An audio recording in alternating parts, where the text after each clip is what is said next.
Hey guys, MJ and Izzy. As you can see, or maybe not, we are in our driveway getting ready for our next trip. So in this video, we are going to tell you 5 essential items that every RVer must have before they go out on a camping trip.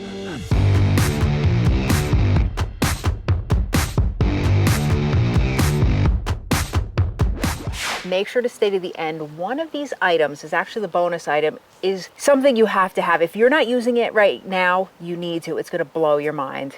So the first item, if you're going to any kind of campground that has hookups, specifically electrical hookups, you have to have this item. It's going to be some kind of surge protector with EMS built in. What is EMS? That stands for Electrical Management System, and certain surge protectors have that. Why do you need a surge protector? More importantly, why do you need one with EMS? A surge protector will protect your RV or motorhome from any kind of surges in electrical current. Now, why is that a concern to you as an RVer? Any surges in electrical current could fry the electrical system in your RV, and it is very expensive to replace anything on an RV. So you may be asking, so what is this EMS, this surge protector? So here's one right here. Now, we are at home. We know we have good electricity because we had a professional electrician install it. However, when you go to campground, you don't know who installed it. You don't know how old that electrical system is, if it's been properly maintained. Here is our Progressive Industries EMS. And what this does, it tests for multiple different types of errors before it lets the electricity from the box go into our motorhome. And I'm going to read what it tests for here. Now, normally it's going to read for normal operating condition. That's going to be a 0. Reverse polarity, open ground, high voltage in line 1, which is anything above 132 volts. Low voltage in line 1, which is anything below 104 volts. High voltage and low voltage in line 2. High frequency, low frequency,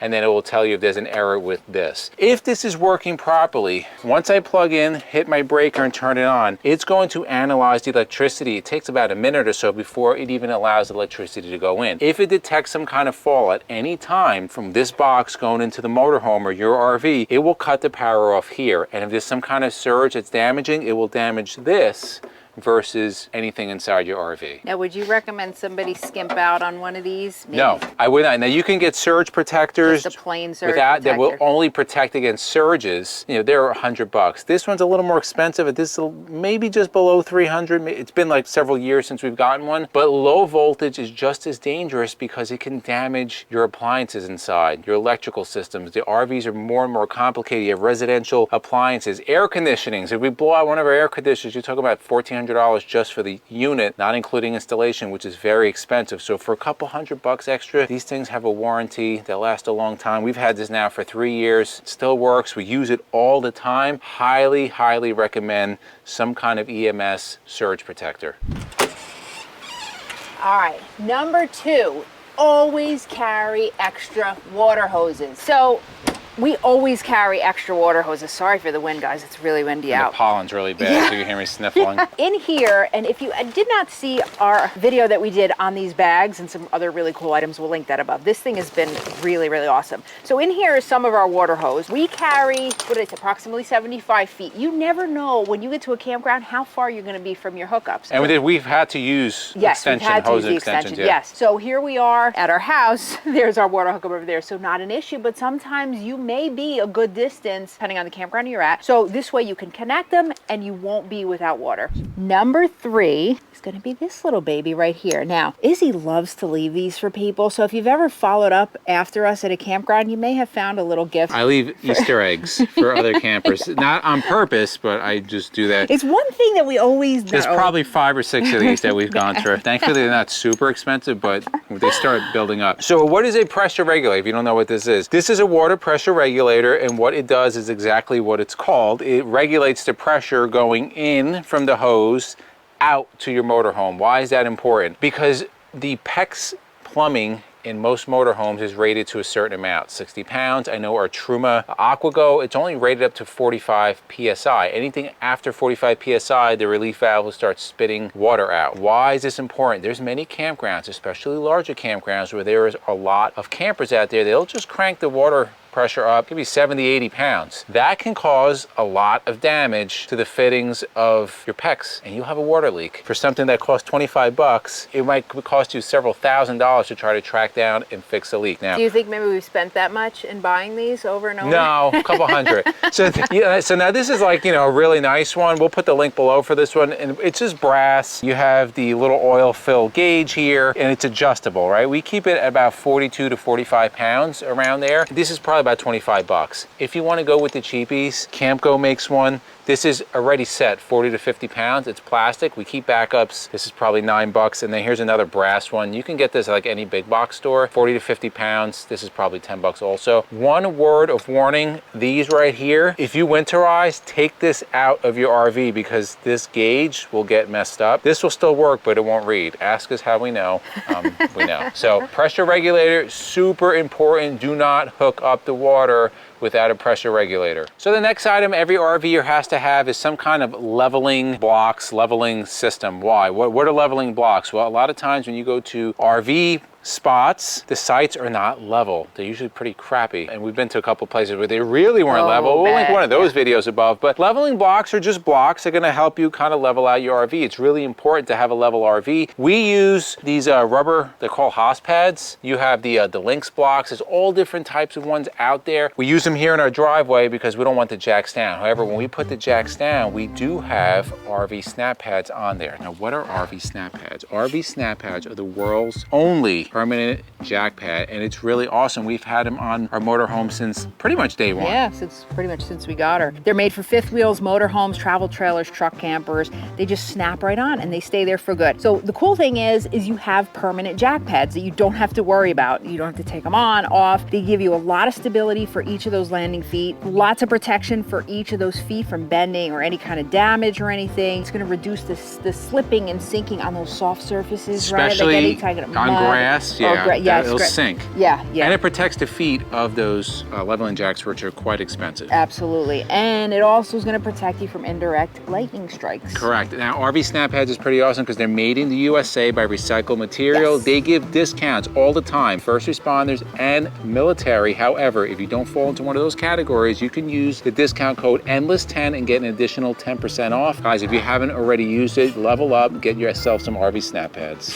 So the fourth thing, really important, guys, and this is part of RVing. If you go to the bathroom, eventually you have to dump whatever's in that toilet. How that's done traditionally on RVs is through a black tank, and there's plenty of videos out there regarding how to dump your black tank. But there is a hose that attaches from the outlet of your plumbing bay right here. There's a hose that will attach. Now, if you buy a new RV, they're going to give you like that little welcome pack, a really crappy RV hose. We strongly advise that you do not use that hose because you probably will get sprayed. We have been using the RhinoFlex hose for several years now, right? We actually have the one with the extension. I believe we have 25 feet total. Which we also have used.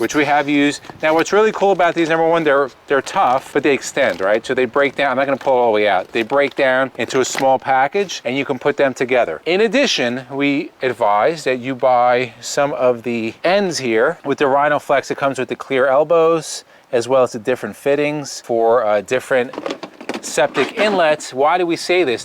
Believe it or not, there's no like standard. We've been to different campgrounds that the inlets are different, and we have to put different adapters to try to fit. The last thing you want to do is try to be playing around with that. But definitely have not one hose, have at least 2 hoses, because we have been into situations where we have to extend that hose all the way out to hook up into the to the septic system. So good news, we have extended our ERV limited edition custom merch sale for 2 more weeks. So actually the end of the 2 weeks is tonight. So take a look at this shirt. We have hoodies, we have all different colors, sizes up through 4X. Very, very exciting. But guys, this is your last chance. So tonight at 11:59 p.m., it's over. So grab yourself a shirt if you want to take part in this. Yeah, and this design will never be back again. No. That we promise. Yes, this design will never won't. be back again. Now, bonus item, I told you this was going to blow your mind. This thing is so great. We've been using this for quite a while. It's a game changer. It's called Unique RV Digested. Now, we used to use the TST tabs, which were great. They did a job, kind of, but this does so much more. So first of all, formaldehyde free, all right? It comes in a powder. These are actually the pods. You drop one in. What's different about this? A lot of them say they mask odors. This really masks the odors. We never have an odor issue. Well, it doesn't really mask the odor. It has the enzymes in it. It breaks down is what I should say. So you're not even having those odors. Another thing is when you dump your black tank, you would see your lunch or dinner still there, right? This, it completely liquefies everything. So you're not seeing anything. You're just seeing liquid. Well, it's muddy looking, yeah. Oh my God, let's not get There's no chunks. Too graphic here. And what's good about that, so with the liquid, a lot of times people have sensor issues with their tanks, right? They feel that it's empty. They swear it's empty, but it's showing. There is somebody's gonna wrap around a tray. Yeah. So it's not going to give you those inaccurate tank sensor readings because everything is liquids just moving through. No odor, no solids. This thing is awesome. Is going to tell you about something else that they have. Yeah, the other thing, and listen, we don't get paid from them. No, this stuff is awesome. We got this stuff. This is their toilet cleaner. If you want to clean your toilet, you can put this in there. Instead of putting those harsh chemicals that will actually kill the beneficial enzymes that you have in your black tank, this enhances it, right? So you can clean your toilet and it doesn't kill those enzymes. That's what you want in there to eat up all the solids. That way when you dump, it's clear and your sensors keep working. So in the comments below, let us know what are the items that you absolutely will have to have before you leave your storage or your parking for your next RV trip. That pollen's getting to you, honey. Yeah, pollen's really bad out here today. Also to the left of us, if you want to know some more essential RV items, we have playlists. We'll put that to the left, as well as RV newbies. A lot of newbies out there. We have a whole playlist dedicated to newbies. Just for you. I'll be to the left. And for myself and MJ, we thank you guys for watching, and we'll See you on the road.